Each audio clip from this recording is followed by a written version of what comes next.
ట్రంప్ని ఇరికిద్దామనుకున్నటువంటి Biden ఎన్నికల ముందుకు వచ్చేటప్పటికి తను ఇరుక్కుంటున్నాడా అన్నది అర్థం కావట్లేదు. రోజు రోజుకి కొత్త కొత్త వార్తలు వెలుగులోకి వస్తున్నాయి. గతంలో ట్రంప్ని లీగల్గా అన్ని కోణాల్లో ఇరికించినటువంటి బైడెన్ ఇప్పుడు ఇరుక్కుంటాం అన్నది కీలకమైనటువంటి అంశం.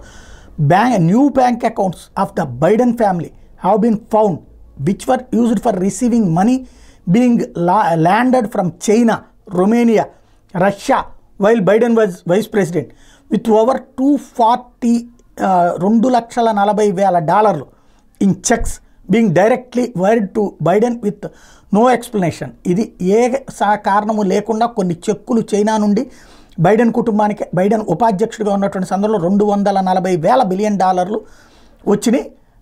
$240,000 బిలియన్. ఈ $240,000 బిలియన్ ఎందుకు వచ్చినాయి అన్నటువంటి $240,000 చైనా నుండి, రొమేనియా నుండి, రష్యా నుండి వచ్చి పడ్డాయి అతని అకౌంట్లో. ఇది ఎందుకు ఏంటి అన్నటువంటిది ఎక్స్ప్లెనేషన్ ఇప్పుడు అడగటం ప్రారంభమైంది.